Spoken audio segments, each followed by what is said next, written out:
భోజన ప్రజలకి మరియు అధికారులకి మా యొక్క ముఖ్యమైన ఎమ్మెల్యే గారికి ప్రతి ఒక్కరికి కూడా పేరు పేరున నా హృదయపూర్వక ధన్యవాదములు.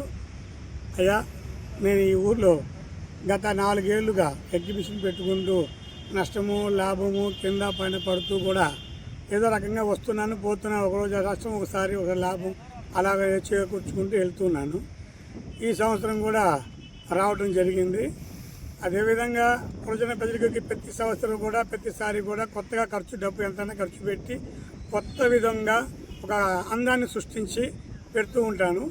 అలాగే ఈసారి కూడా బటర్ఫ్లై ఎగ్జిబిషన్ 20 రోజులుగా సాగుతుంది. నాకంటూ కొద్దిగా ఖర్చులు కూడా విమర్శంగా మాకు బాగా ఖర్చులు పెరుగుతూ ఉంటాయి. ఆ రకంగా ఇప్పుడు 20 రోజులు ఎగ్జిబిషన్ నడుపుతున్నప్పుడు ఉన్నట్టు ఉండి ఇటువంటి ఒక తుఫాను వచ్చి మొత్తము నేలమట్టం అయిపోయింది. చూస్తున్నారు కదా, నేలమట్టం అయిపోయింది. ఇంకా మంచైనా చెడైనా ఆ భగవంతుడి దయ. అదే ఏదో మా మీడియా మిత్రులు వచ్చి ఏది బాబు నీ బాధ అయినా ఉంటే చెప్పుకోయా 10 మందికి తెలుస్తుందంటే వాళ్ళకు కూడా నా ఉదయపూర్వక నమస్కారాలు తెలుపుతూ ఇది ఇలా జరిగిపోయింది.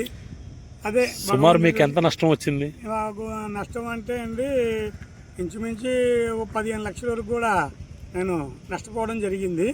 మళ్ళీ ఇప్పుడు ఈ సామాన్లు అన్నీ పోయినాయి. ఇవన్నీ కూడా చాలా వరకు నష్టమైపోయింది.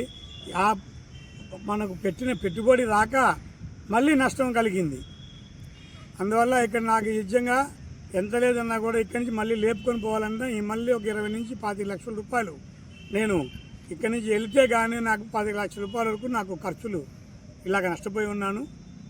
అంతా దైవాధీనం.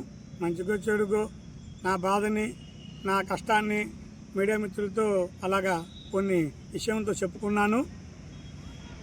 మళ్ళీ వచ్చేటట్టుగా నేను మళ్ళీ రావాలి, మళ్ళీ మీకు మంచి ఆనందాన్ని ఉల్లాసాన్ని కలిగించాలి అనుకుంటూ తెలియపరచుకుంటూ మీ మిత్రుడు ఎగ్జిబిషన్ RS ఎగ్జిబిషన్